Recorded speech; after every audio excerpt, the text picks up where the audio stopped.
કેમ છો દોસ્તો? સ્ટોરીઓની દુનિયામાં સ્વાગત છે. ચાલો જાણીએ અનોખી સ્ટોરી જે સાંભળીને તમને મજા આવશે. મારું નામ કોમલ છે. મારી ઉંમર 23 વર્ષની છે. હું એક કોમ્પ્યુટરના ક્લાસમાં જતી હતી. છેલ્લા 2 મહિનાથી એક છોકરો રોજ મારી પાછળ આવતો હતો. તે રોજ મારા ઘર સુધી મારો પીછો કરતો હતો. થોડા દિવસથી હું તેને જોઈ રહી હતી, એટલે હું સમજી ગઈ હતી કે તે મને ખૂબ જ પસંદ કરે છે.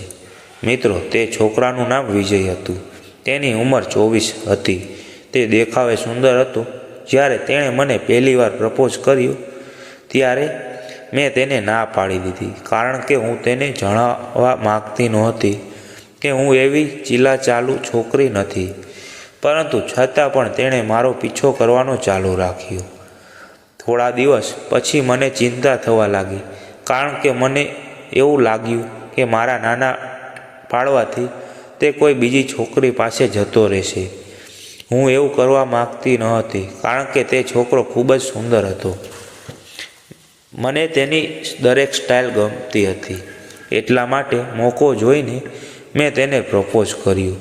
જ્યારે મેં વિજયને પ્રપોઝ કર્યું તો એણે મને પૂછ્યું કે તે પહેલાં મેં પ્રપોઝ કર્યું ત્યારે ના કેમ પાડી હતી.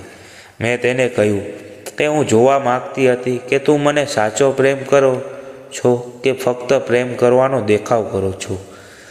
જ્યારે મને લાગ્યું કે તું મને ખરેખર પ્રેમ કરે છે તો મેં તેને સામેથી આજે આવીને પ્રપોઝ કરી દીધું. વિજયે મારી વાત સાંભળીને ખૂબ જ આનંદમાં આવી ગયો અને બોલ્યો, આજથી આપણે બંને ગર્લફ્રેન્ડ અને બોયફ્રેન્ડ બની ગયા છીએ.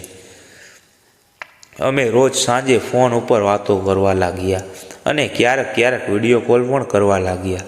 એક દિવસ વિજયે કહ્યું કે 4 દિવસ પછી મારો જન્મદિવસ છે. હું મારા જન્મદિવસ તારી સાથે મનાવવા માગું છું. મેં તેને કહ્યું, મારા ઘરમાં ખૂબ જ કડક કાયદા છે, એટલા માટે હું કોઈ પણ છોકરા સાથે ખુલ્લેઆમ નથી મળી શકતી. વિજયે કહ્યું, જો તું મને ખુલ્લેઆમ ન મળી શકતી હો તો વાંધો નહીં. હું તે દિવસ સાંજે તારા ઘરની પાછળ અંધારામાં આવીશ. તું તારા ઘરના બધા સૂઈ જાય ત્યારે પાછળ આવજે. આપણે બંને અંધારામાં જ મારો જન્મદિવસ મનાવશું. કોઈને કાંઈ પણ ખબર નહીં પડે. મારા બોયફ્રેન્ડનો આઈડિયા ખૂબ જ પસંદ આવ્યો. હું પણ તેને આ રીતે મળવા માગતી હતી. 4 દિવસ પછી તે રાત પણ આવી ગઈ. સાંજે જમ્યા પછી રાતના લગભગ 11 વાગ્યે મારા ઘરના બધા સૂઈ ગયા, એટલે મેં મારા બોયફ્રેન્ડને ફોન કર્યો અને ઘર પાછળ અંધારામાં બોલાવ્યો. અને જ્યારે મારો બોયફ્રેન્ડ ત્યાં આવ્યો તો હું જલ્દી ત્યાં પહોંચી ગઈ. જ્યારે ત્યાં પહોંચી તો તેની સાથે તેનો દોસ્ત પણ આવેલો હતો. હું કાણી પણ સમજું તે પહેલાં તે બંને એક થઈને મારો ફાયદો ઉઠાવવાની કોશિશ કરી. હું અવાજ નાખીને ત્યાંથી ભાગવા લાગી. સમજી ગઈ હતી કે આ બંને આ એક પ્લાન હતો કે જન્મદિવસના બહાને મને આ રીતે બોલાવે.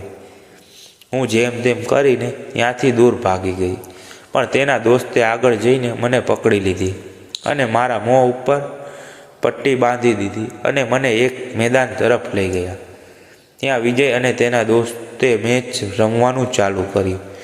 વારાફરતી તે બંને બેટિંગ કરતા અને ચોગ્ગા છક્કા મારતા. પછી અમે થાકી ગયા અને વિજયે મારા મોં પરથી પટ્ટી કાઢી. મેં તેને કહ્યું, ભલે તમે જે કર્યું પણ મને મજા સારી આવી. પછી અમે ત્રણેય મળતા અને આનંદ કરતા. ધન્યવાદ દોસ્તો વાર્તા સાંભળવા માટે.